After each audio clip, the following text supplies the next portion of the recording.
Bem-vindos ao JKCast, o podcast de economia, finanças e investimentos, com José Cobori. Sejam todos muito bem-vindos a mais um episódio do JKCast. Perguntas em áudio e texto para o WhatsApp 61 981 17 0005. Perguntas entre 40 segundos e 1 minuto, se identificando de onde você fala e sempre gravando de locais silenciosos. Lembrando novamente o recado da equipe, já tem bastante gente inscrita na nossa imersão presencial em fusões e aquisições e valuation, de 7, 8, 9 e 10 de setembro, aqui em São Paulo, uma casa de treinamentos lá no Brooklyn, que será exclusivamente nossa durante esse período. Então, quinta, sexta e sábado, o dia todo, e domingo na metade do dia. Obviamente, a gente vai ter momentos ali de troca de experiência entre os coffee breaks, almoço, e principalmente no domingo, né, que a gente encerra no horário de almoço, tá? Então, 7, 8, 9 e 10 de setembro, se você quiser mais informações, inscrições, links aqui na descrição do vídeo, ou se você estiver assistindo pelo Instagram, na minha bio, tá ok, pessoal? E tem vídeos, acho que eu gravei uma live aqui, se não me engano ainda está disponível, né? A falar sobre o conteúdo, tirar dúvidas, é só acessar aqui no canal. Vamos lá, então, sem mais delongas, para a primeira pergunta. Olá, professor Cobori, meu nome é Edson Fassoni, eu falo de Campinas, porém meu sotaque é norte paranaense. Primeiro, muito obrigado pelo seu livro, tem me ajudado muito na análise fundamentalista e também pelo seu canal, que eu tenho seguido regularmente. Minha dúvida, professor Cobori, é a respeito de Private Equity. Como analisar um Private Equity? Dei uma estudada no assunto e o Private Equity tem aquelas 3 fases, que é a fase de captação, investimento e desinvestimento, e tem sido assediado constantemente com assessores de investimento, falando que a grande maioria dos Private Equity no Brasil se saíram muito bem, que é uma novidade no nosso país, né? Porém, não sei quais são os parâmetros que devem ser analisados de um Private Equity, além do seu gestor, o gestor do plano. Então, gostaria de saber a opinião do senhor a respeito desse tipo de análise que deve ser feita. Muito obrigado. Bem, vamos lá, Edson de Campinas, uma pergunta sobre Private Equity. Vamos lá, pessoal, só para situar, fundos de Private Equity são fundos que investem em empresas de capital fechado. Obviamente pode ter outras variações, mas essencialmente ele foi criado para isso, por isso chama-se fundo de Private Equity. Antes de falar da estratégia do fundo de Private Equity, só para vocês imaginarem aquele gráfico, né, na escala de risco. Então, quando você entra em renda variável, está lá fundos de ações, determinado risco, que são fundos que investem em empresas de capital aberto, que têm ações listadas na bolsa. E aí, em seguida, começa a vir os outros fundos de renda variável, que tem um pouquinho mais de risco. Então, associado ao risco, obviamente, se exige um retorno maior. E aí, o fundo de Private Equity, obviamente, tem um risco maior do que os fundos de ações, né? Porque investe em empresas de capital fechado. Agora, qual a estratégia de um fundo de Private Equity, Edson? Um fundo de Private Equity, como você disse, tem uma fase de captação, investimento e desinvestimentos, né? Um fundo de Private Equity, ele tem como estratégia, na sua grande maioria de fundos de Private Equity, ele capta esse dinheiro de grandes investidores, tá? Então são geralmente investidores que têm um volume muito grande de recursos, né, para separar uma parte deles e correr esse risco um pouco maior, ou são investidores extremamente qualificados e profissionais que colocam ali praticamente uma boa parcela, se não a maioria da parcela do seu patrimônio. Então são investidores teoricamente, assim, com capacidade de análise, né, de critérios, de avaliar os riscos e as empresas que eventualmente o fundo de Private Equity compre participações, né. Então, faz essa captação, grandes investidores, e o fundo vai lá e cria as suas teses de investimento e compra empresas de capital fechado. Por que que ele tem um risco maior e também, por isso, é exigido um retorno maior? Ele precisa dar um retorno maior aos seus investidores, né, aqueles cotistas desse fundo. Justamente porque ele tenta pegar aquela fase da empresa em que ela ainda está em expansão, né, em crescimento, em uma fase de crescimento, de consolidou até aquela tese daquele negócio, daquele business, precisa de um dinheiro para passar, né, para uma próxima etapa, subir mais um degrau. E geralmente isso exige um investimento um pouco mais vultuoso para que essa empresa possa ganhar escala, possa, consolidar esse crescimento e principalmente se profissionalizar ainda mais para ela poder, crescer. E qual que é a estratégia do fundo para private equity? Pega essas empresas nessa fase, leva ela até o que a gente chama de IPO, profissionaliza essa empresa, captura boa parte desse crescimento nessa tese que eles estão imaginando, desse business, né? E aí, quando ele captura toda essa fase de maior crescimento, de maior retorno, ele tem a fase do desinvestimento. Geralmente, a fase do desinvestimento é no IPO, né? Então, sempre que você vê uma empresa fazendo o seu IPO, boa parte das vezes você vê que tem um fundo de private equity lá que tem uma participação muito grande nessa empresa, se não majoritária.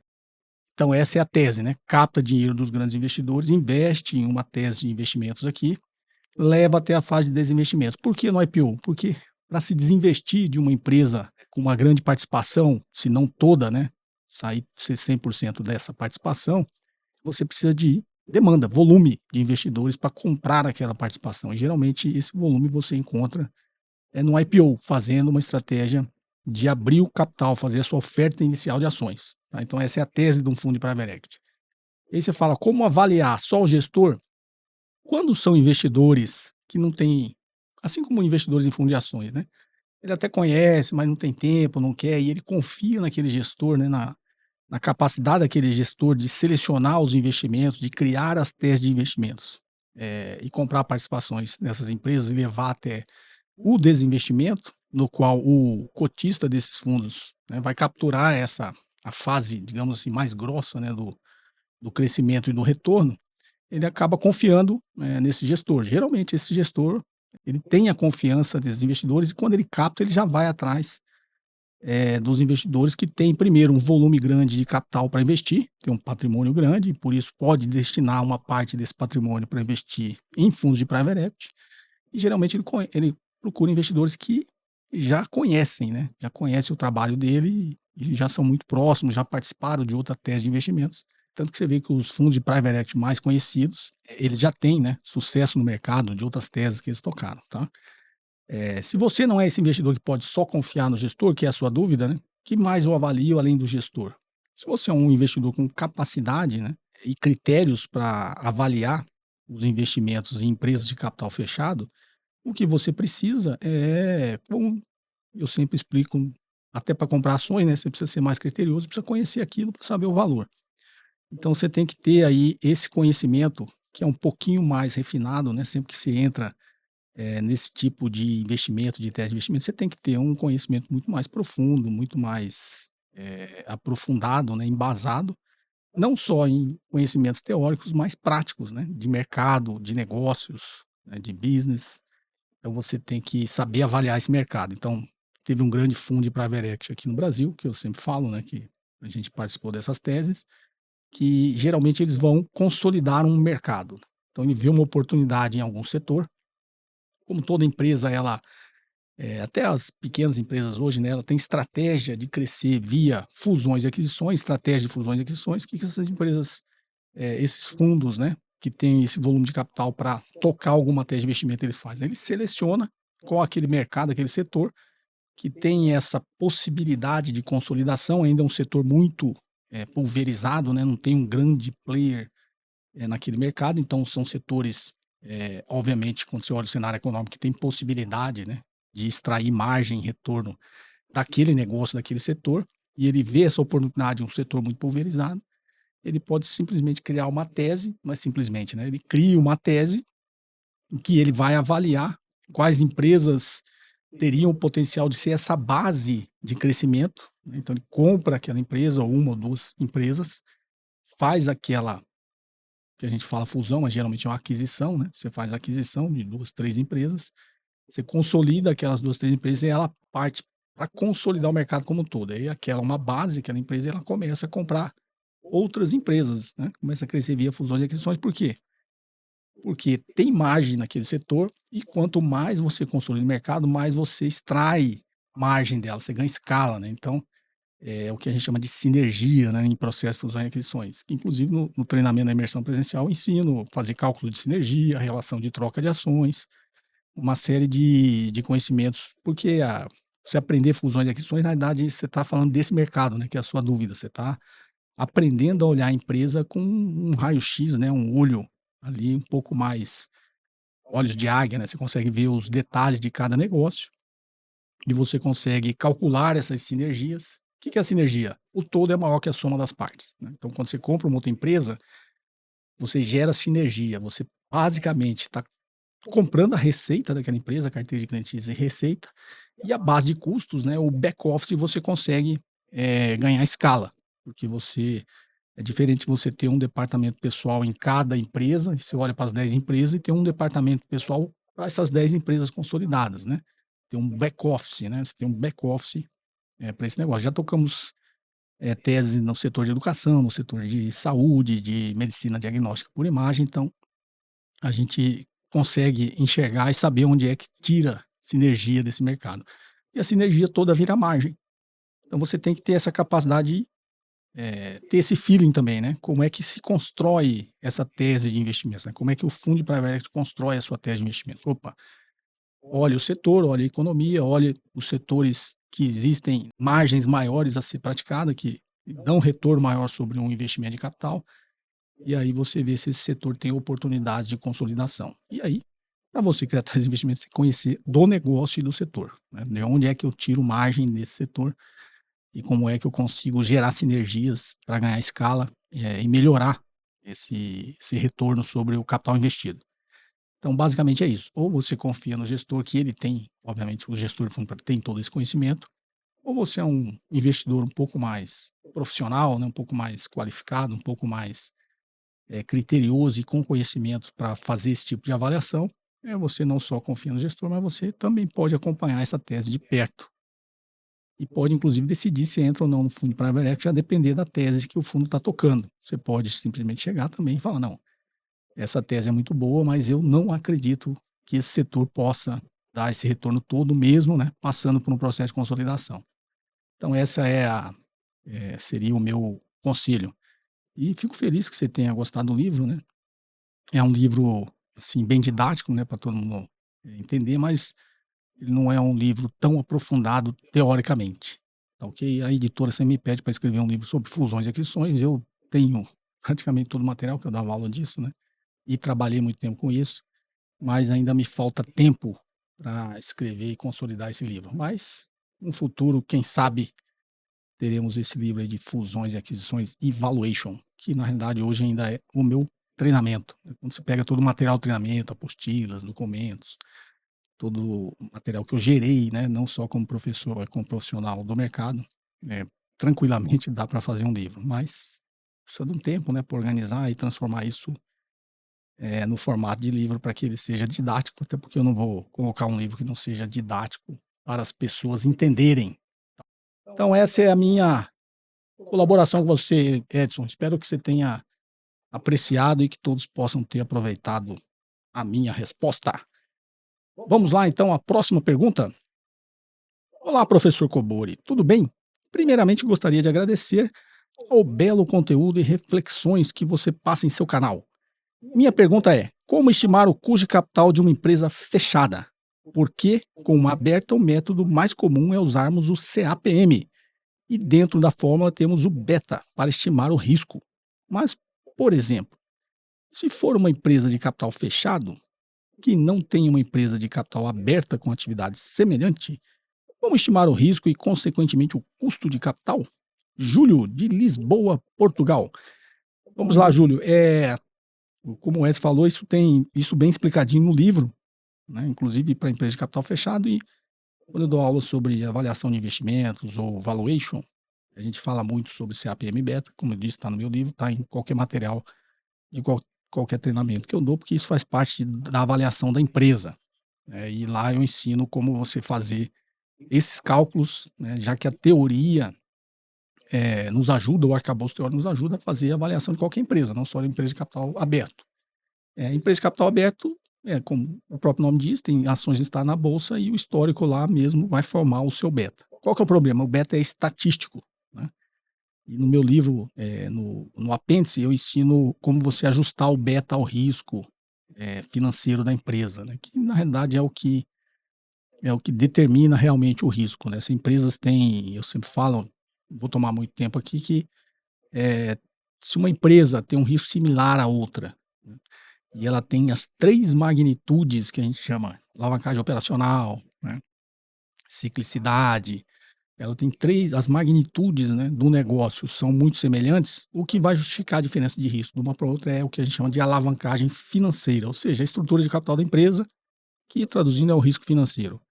Então a metodologia do bottom a beta, ela pega um beta estatístico que eu já fiz várias críticas aqui, né, sobre as teorias, né, que estão baseadas em distribuição normal, em estatística, e o beta estatístico ele carrega um pouquinho dessa falha teórica. Então a gente consegue ajustar a uma coisa muito mais próxima da realidade, que é o risco financeiro.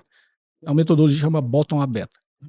Então você vai lá e ajusta, na realidade você desalavanca todo aquele setor, como se nenhuma empresa do setor tivesse dívida, e você realavanca a empresa que você está avaliando pela dívida que ela tem. E aí você chega num beta que a gente chama de bottom a beta. E esse beta que a gente utiliza no valuation. A sua dúvida é, essa empresa é de capital fechado. Na realidade, você pega um beta desalavancado, dentro dessa metodologia, você pega um beta desalavancado do setor, digamos, você está vendo uma indústria de alimentos, né? Você está avaliando uma empresa de alimentos. Você pega do setor de alimentos, né? Você pega o beta desalavancado da indústria de alimentos, ou de processamento de alimentos, né? Ou de distribuição de alimentos. Você vai pegar o setor em que ela atua, vai ter lá um beta, ou você vai ter que calcular um beta desalavancado dessa indústria, desse setor, e aí você vai pegar a empresa que está avaliando e realavancar pela dívida dela, pela estrutura de capital dela. E aí você vai chegar nesse beta, que é um beta muito mais confiável que o beta estatístico. Então, ok? E aí você joga lá na sua fórmula do CAPM, que é o Capital Asset Price Model. Qual que é a fórmula do CAPM? O retorno esperado de um ativo é igual ao retorno livre de risco, mais o beta do ativo vezes o retorno de mercado menos o retorno livre de risco. Então, é esse beta do ativo que é a sua dúvida, é esse beta do ativo que a gente faz esse cálculo e dá essa ajustada dessa forma. Tá ok, Júlio? Espero ter te ajudado e assuntos de valuation tem bastante aqui no canal, tá? Tem bastante assunto que eu falo disso, inclusive com mais detalhes, então se dá uma procurada aí, não só vídeos regulares do canal da quarta-feira, como em vários podcasts eu já citei esse assunto, tá? Então espero ter te ajudado, espero ter também, obviamente, ajudado todos vocês que acompanham aqui o podcast. E vamos então para a última pergunta. Pessoal, como sempre, né? Envie as perguntas com temas assim mais ligados aqui o que a gente fala no canal. Lembre-se que eu não dou dica, não dou recomendação, ainda chega muita pergunta perguntando, né, pedindo dicas e perguntando o que eu acho de determinadas ações. Eu não falo porque eu sei que isso influencia as pessoas e quem já me acompanha há mais tempo sabe, eu passo o conteúdo aqui e aí vocês utilizam esse conteúdo da melhor forma possível para fazer a sua própria análise, né? Não dependam da minha, porque a minha também está sujeita a erros. Como eu disse, eu sempre digo, a gente utiliza e aprende a teoria, né? Os aviões aqui passam muito perto, tá? Se estiver fazendo esse barulho,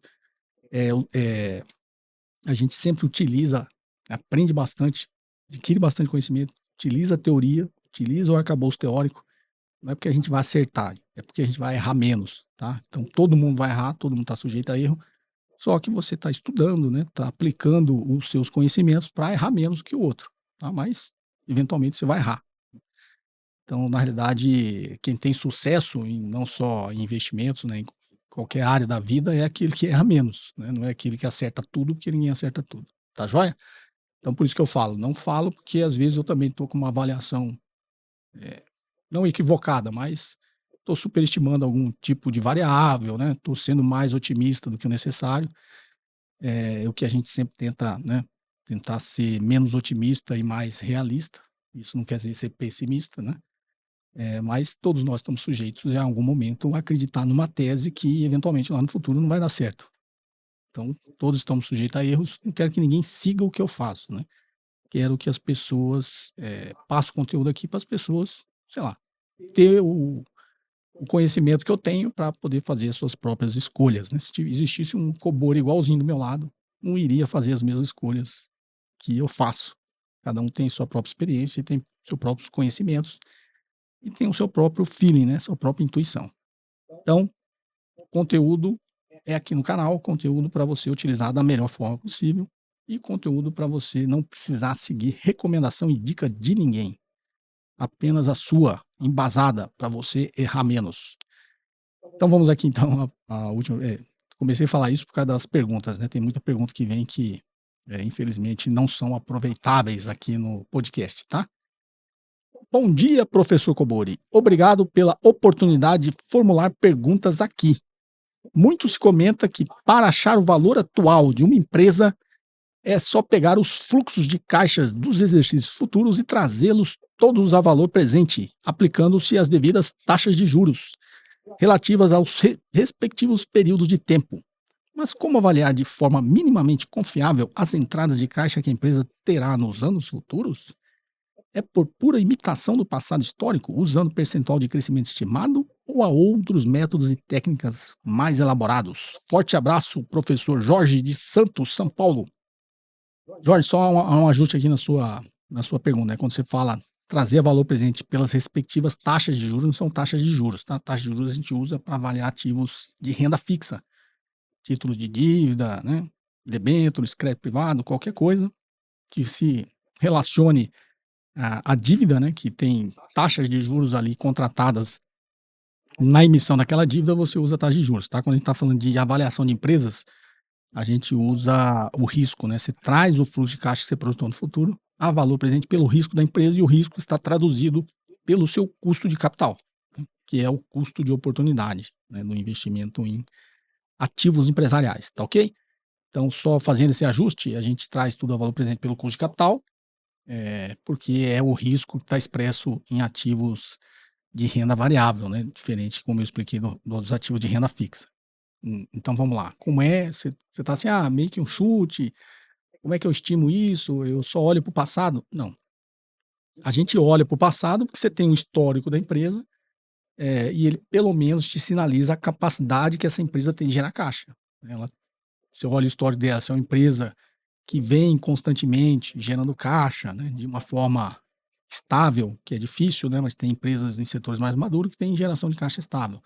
Ou você está num segmento de alto crescimento, como de tecnologia, muitas vezes você não tem nem muito passado para olhar, né? Mas quando você olha o passado, você vê que o caixa dele é muito instável. Aí você tem que, como na primeira pergunta, confiar na tese de investimentos daquela empresa. Está entrando no mercado ou está há pouco tempo no mercado.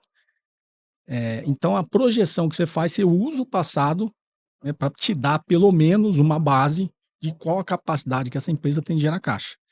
E, obviamente, qual a competitividade que ela tem, quais as vantagens competitivas que ela tem para continuar atuando no mercado dela, se protegendo da concorrência, crescendo, tomando market share. E aí são avaliações que já saem do mundo da economia e das finanças, né? Você tem que ter um pouquinho de conhecimento de negócios, de planejamento estratégico. Então, obviamente, como eu disse na pergunta passada, você vai tentar errar menos, né? Ninguém vai acertar a projeção de geração de caixa dessa empresa. O que você vai tentar é errar menos. E aí, novamente, tente ser um pouquinho mais realista, né? Não sendo muito otimista, que na realidade todo investidor tem a tendência a ser muito otimista. Essa empresa vai crescer tantos por cento, acredita nas histórias, acredita no que a empresa está vendendo e acaba perdendo um pouquinho a mão. Tente ser mais realista, né?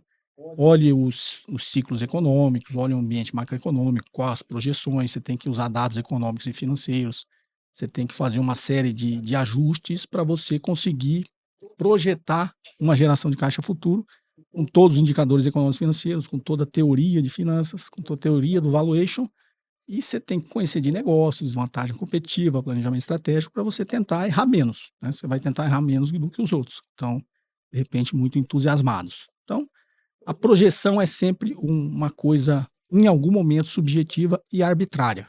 Você vai tentar modelar isso de uma forma que você seja menos subjetivo e menos arbitrário, mas sempre vai ter uma subjetividade e uma arbitrariedade na sua projeção. Então, o que você tem que fazer?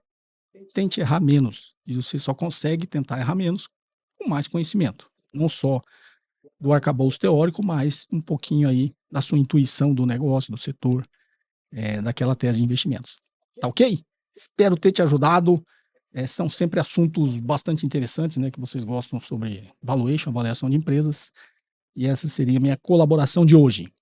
Pessoal, perguntas e áudio e texto para o WhatsApp 61 98117 0005. Novamente, informações na descrição do vídeo. Imersão presencial em fusões e aquisições, presencial aqui em São Paulo, lá no Brooklyn, para os alunos aí que se inscreverem. Já tem bastante aluno inscrito, ainda tem vaga. Qualquer informação aqui na descrição do vídeo. 7, 8, 9 e 10 de setembro. 3 dias, quinta, sexta, sábado, o dia todo, e no domingo até o horário do almoço, onde a gente vai ter não só o treinamento, mas a oportunidade de trocar experiências. Ok? Espero que vocês tenham gostado desse episódio. Um forte abraço e até o próximo. Você ouviu mais um episódio de JK Cast, o podcast de economia, finanças e investimentos com José Kobori.